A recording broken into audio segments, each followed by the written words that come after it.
the creme de la creme, the top of the range, the best of the best.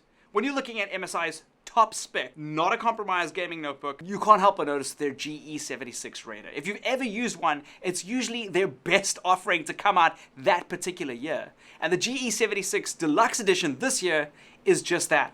And I promise you, it's not just for gamers. So let's look under the hood. There are two models available, the 12 UHS and the 12 UGS, just to make matters a little bit more confusing for the first time that you head into a store or you search for one online, because you know, things can get a little bit complicated. To keep it simple though, the two units have only two distinct differences, and I'm not sure both will be available in your region. You're just gonna have to check. The UHS is simply the more powerful one that's got an NVIDIA GeForce RTX 3080 Ti, while the UGS only has an RTX 3070 Ti, and the UGS has a 330 watt power adapter to look after its beefy GPU, while the UGS has just got a 280 watt adapter. Other than that, these models are basically exactly the same. Under the hood for both of them, you're looking at up to a 12th gen Intel Core i9 processor, and they both can be maxed out to 64 gigs of RAM. And let's not forget to mention that it comes pre-installed with Windows 11. I'm a big fan of Windows 11, so as you can see. Windows 11, all the things. It's a big boy with a 17.3 inch IPS level display with a couple of different SKUs, 120Hz 4K, 240Hz 1440p, and a 360Hz 1080p model.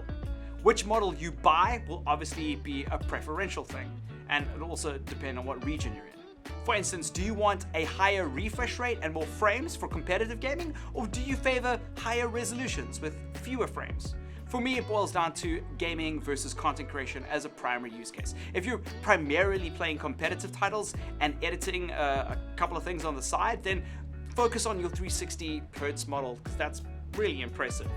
But if you're editing footage or are a photographer, look into getting a 4K 120Hz display to get a better portable creation experience. The great thing is that all the models can do 8K at 60Hz and 4K at 120Hz through the HDMI output. So my personal preference would be to get like a 360Hz model for better gameplay on the road, and then plug it up to my desk over here, for instance, during the day if I'm busy cutting video.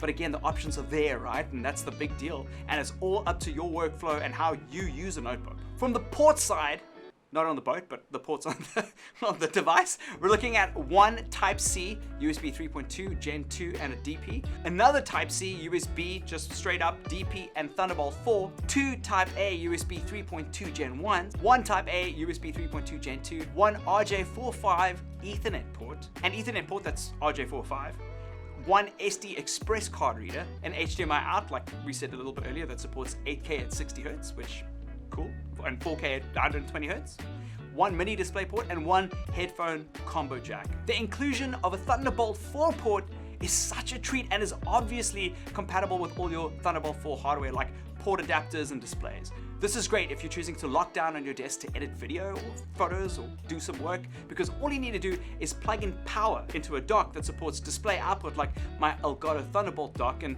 you're good to go. A nice notebook holder stand would be great for the scenario, and something that you can plonk it up. All those fancy YouTubers seem to have. Really get one. I've got to be a fancy YouTuber. I need a laptop stand.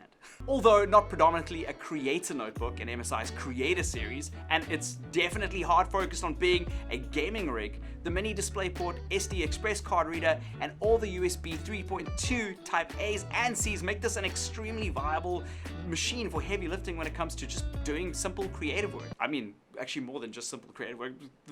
It's powerful. The model that we have here that we've been testing out is 65 gigs of RAM, which is outrageous. That's more than what's in my tower. It's only 32 gigs. The weight with the battery is 2.9 kilograms, and size-wise is 397 by 284 by 25.9 millimeters. This isn't a small notebook, but that's gonna be expected if you're cramming in a 3080 Ti. If you're looking for a sleek notebook, this, unfortunately, it isn't it. It's slightly bulky in comparison to some others on the market, but that comes with the gaming notebook territory. I mean, you know that. Even the power supply is absolutely chonkers and doesn't include a USB charge slot like some other models. It's big. It's a big notebook. The webcam is pretty lackluster, supporting 30 FPS and 1080p.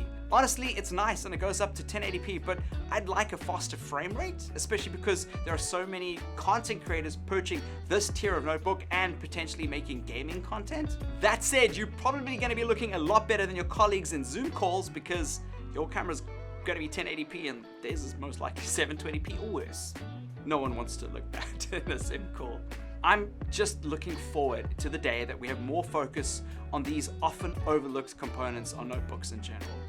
Webcams can be better. I feel like I'm nitpicking here because, I mean, you're probably at home going like, why is he talking about the webcam? As a content creator, that's important to me. It's a nice to have. On the flip side, I really like the keyboard. It's got per key RGB backlight for full customizability, and there's quite a significant amount of key travel, which makes it so much more comfortable to type on.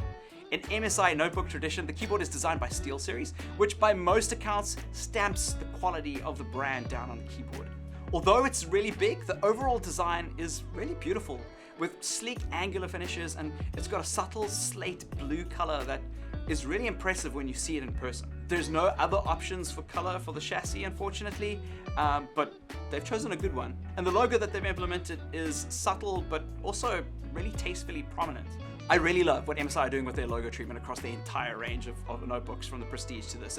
It's all about being subtle and tasteful, which shows how high-end the products are, and it's also just a little bit slicker. We've grown up, man. We don't want toys anymore. And I mean, this isn't a cheap machine. And then there's the iconic RGB strip on the front, which for some people isn't going to really win any favor. I, for one, actually really like it. Been around for a couple of years, and it, you know, I've grown really fond of it. It's subtle and it's a great talking point when you pull it out, and it's immediately recognizable as a Raider notebook. I don't know, any people that aren't gamers probably know what the Raider series is. The trackpad is really nice as well, something I usually dismiss on larger gaming notebooks because you don't really use a trackpad.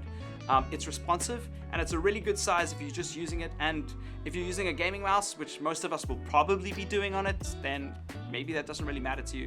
But all in all, it's a really good experience. It's also got Wi-Fi 6E, which is really nice that they've added that. I think Wi-Fi 6E is one of those things that just make the use or the speed of a lot of these notebooks better and your quality of life better, and why not just integrate it? We've got a Wi-Fi 6E router here, and you know, I want more devices that are compatible with it. This is a very expensive notebook. Currently, the SKU that we've got is probably about 90,000 Rand from what I've seen at most vendors. So this isn't going to be your baby's first gaming notebook. You probably are really intentional when you're buying this, unless you're, I don't know, Scrooge McDuck. But if you're looking for something that is portable, that has got 3080 in it, and is the capacity to play your games at a high end, it's a no compromise machine, right?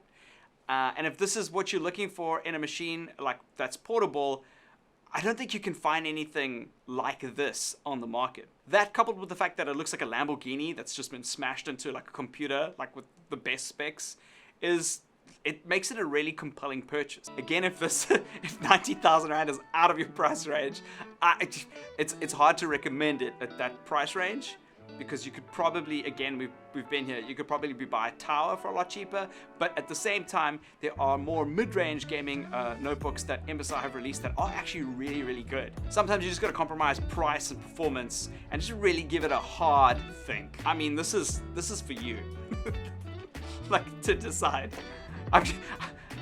I can't in good conscience tell you to spend 90,000 Rand on a gaming notebook if you can't afford it. Gaming notebooks are luxury items. It's great for a content creator that is making stuff professionally and needs it to be portable, but also wants to be able to play Overwatch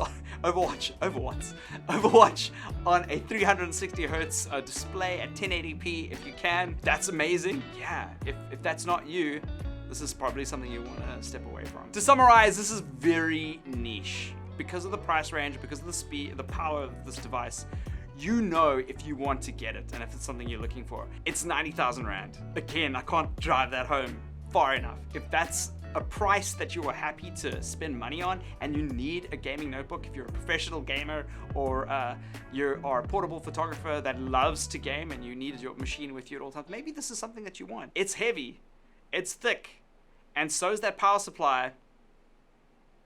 You've got to weigh up your options. And on that note, if you had 90,000 Rand, what would you do with it? Would you spend it on this notebook? Or you could just give me the money. Let me know in the comments below. I'll see you guys in another video.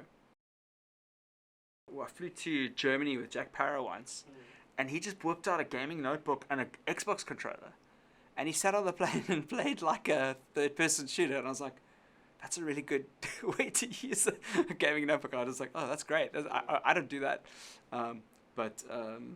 Yeah.